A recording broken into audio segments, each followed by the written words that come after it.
Hi, everyone. My name is Kevin Da Silva, and I'm the chief editor of the journal Nature Neuroscience. It's my pleasure to introduce Dietmar Berger, Chief Medical Officer and Head of Global Development at Sanofi. Our discussion today will focus on drug development in multiple sclerosis and examine about how what we've learned in MS can be translated to other areas of neuroscience. Dietmar, welcome. Thank you very much. I'd like to start by looking a bit at what makes MS unique. There's been some difficulty in developing new therapies in some areas of neuroscience, particularly neurodegenerative diseases like Alzheimer's, but MS stands out as one of those areas where there have been several drugs targeting distinct mechanisms approved. So what distinguishes MS from other indications? Yeah, first of all, thank you for this opportunity to discuss MS and neuroscience. I believe success in MS has been driven largely by scientific insight. While we don't know the exact trigger of MS at this point, we've learned a lot early on about mechanisms of disease, and we know that immunology plays a key role. And we have established mechanisms to suppress and impact immunological reactions. So we had these early successes, for example, with interferons, with glatiromer, and that success has fueled the development of more and more effective therapies. In addition, there's a clear unmet medical need and a high level of motivation. MS affects relatively young people. It may lead to severe disability, and individuals and society may get substantial benefit over time from disease-modifying treatments. Mm-hmm. And as a third factor, we had mechanisms to study also clinically the course of MS. MRI has turned out to be a highly predictive, early and quantifiable endpoint, and that has been critical for early no-go decisions in development. So I want to pick up on what you said about biology and mechanisms. So our knowledge of the pathogenesis of MS has been gleaned in part from preclinical models like EAE, which has its limitations, but certainly has its benefits as well. Cellular models and genetic studies in large populations to identify these targets. So from your perspective, how important is this understanding of basic biology and the availability of these different model systems in drug development, particularly in this area? The understanding of disease biology is critical for drug development and critical in neuroscience to build confidence in those drug targets and then enable approaches like targeted therapies. With regards to models, there are many variants of the EAE models and also other MS models, and each of them have different characteristics. For example, when it comes to T-cell dependence, B-cell dependence, and other characteristics. And we have to make sure that those models are selected based on the questions that are at hand, on the questions being asked. So yes, the models have been very important for development of MS therapies. Even though some of them do not predict directly the outcomes in patients, and that's then also where the diagnostic tools come in. Right. So picking up on the mechanisms, because you mentioned that inflammatory mechanisms are very commonly observed. So it's clear that MS is both inflammatory and has a neurodegenerative component, and these feed each other. Whether one comes from before the other is an open debate. So these changes occur both in the periphery and in the CNS, both in terms of immune activation in the periphery and then damage in the CNS. So based on this understanding of both an inflammatory and neurodegenerative component, as well as peripheral and central mechanisms, can you discuss how our understanding of the interplay between cells like neurons, glia, and immune cells, be it adaptive or innate, are informing what cells to target and where? Yeah, that interplay, I think, is really important and will become more important as our understanding deepens. I think this combination of pathology, imaging, genetics, expression profiling, and other types of omics technologies will help us to determine further which cells and pathways to target in MS. So what we know now is T and B cell interactions in the periphery and trafficking to the CNS appear important for the focal, more inflammatory part of the disease. And then microglia appears to be an important cell type in the CNS, supported by genetics and expression profiling and imaging pathology. And activated or dysregulated microglia may be a relevant target for the important longer-term so-called smoldering inflammation that's then linked to the degenerative component of the disease. At this stage, I believe we have good approaches to treat the early inflammatory stages, for example, targeting B cells. but we're just starting to address the smoldering inflammation in the CNS microenvironment, which then seems to be relevant, especially in the progressive forms of the disease. Right. So you talked about this kind of evolution of the disease and progression. So looking at the clinical presentation response to therapy, we know that MS is really heterogeneous. So from a drug development standpoint, what's needed right now with regards to diagnostic and prognostic biomarkers? We already have MRI, magnetic resonance imaging, as a good tool for diagnosis and prognosis, at least in these, in terms of the focal inflammatory disease activity.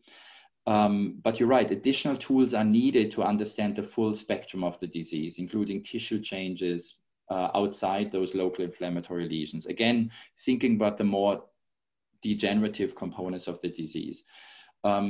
We're currently developing such tools, advanced MRI methods, for example, looking at so-called phase rim lesions or advanced volumetric analysis, looking at impact of PET and metabolism, or then other tools like serum neurofilament or expression profiling. Eventually, we'll also need an even deeper understanding of disease mechanisms. And I'm thinking of it as the initial underlying trigger, then followed by the immunological reaction and the degenerative process, right? Both of them. And we talked about which is the chicken and which is the egg. And we need biomarkers and treatment approaches for all three of those components to eventually be successful. Right. So that's monitoring and diagnosis, but let's move into clinical trials because obviously this is a major component. So the majority of drugs right now are approved for relapsing remitting MS, and additional drugs are needed for the progressive forms of the disease. So can you discuss the roadblocks in developing drugs and developing clinical trials specifically in MS? Yeah, and they're different for relapsing remitting versus progressive. In relapsing MS, the bar is actually quite high for new treatments, with a need for differentiation and demonstrating superiority versus the established, even disease-modifying therapies, right? So demonstrating efficacy on clinical endpoints is getting increasingly difficult with the active MRI-based disease management that's aiming to minimize clinical disease activity right now. Eventually, this is good news for patients, as we have made substantial progress during this phase, but it's just a higher bar. Progressive MS has different challenges because the disability endpoints are moving more slowly and you have fewer patients available for clinical trials.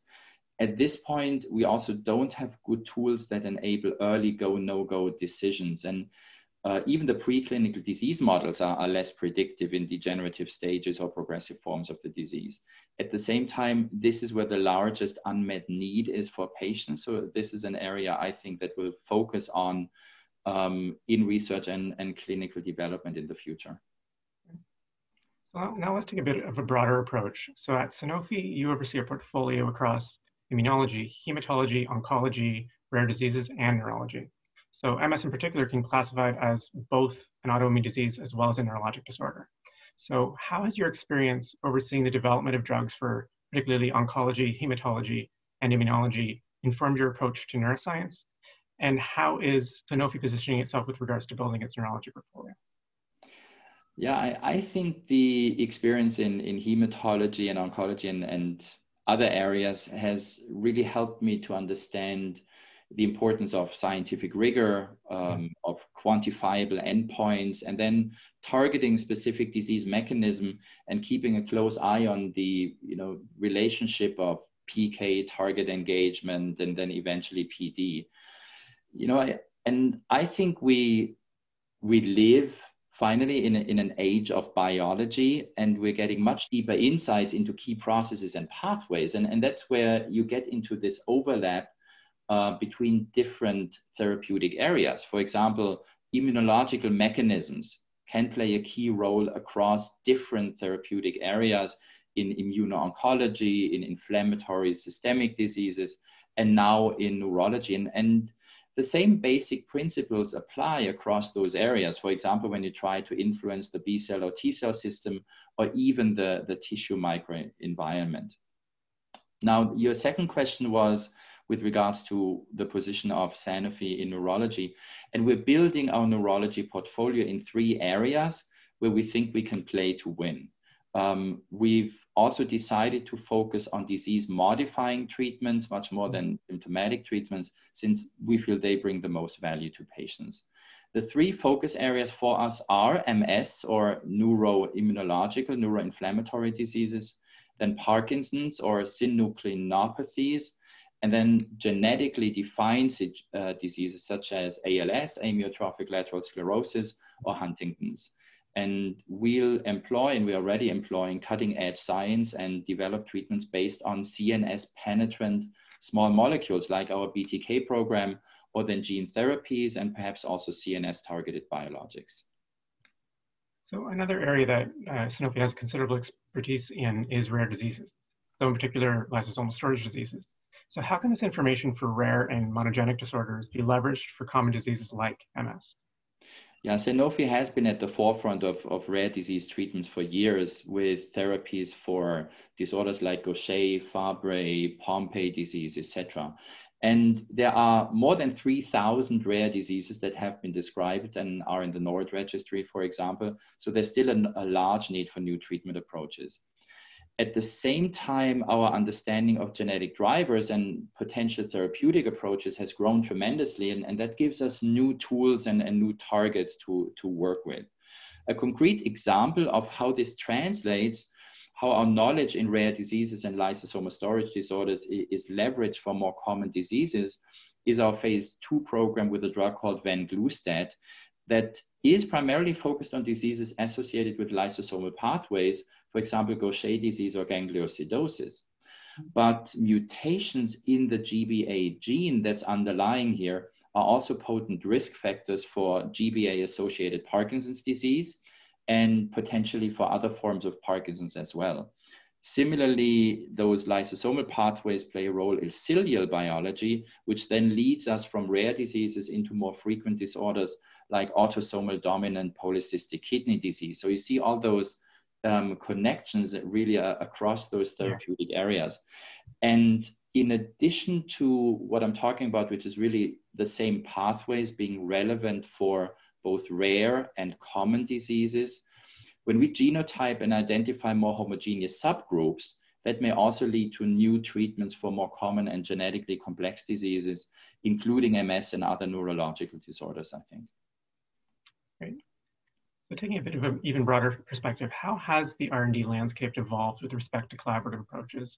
And particularly, who are the key stakeholders with respect to MS? I fully agree. Given the complexity of what we're trying to achieve, collaborative approaches are important and will gain in importance. Risk sharing is an important parameter here, and then practical collaborations, for example, regarding active comparators, and those are likely to be more and more common also in neurology and MS. Oncology, by the way, has been leading here also when it comes to combination therapies, right? Because you combine different principles to then address different mechanisms of action at the same time.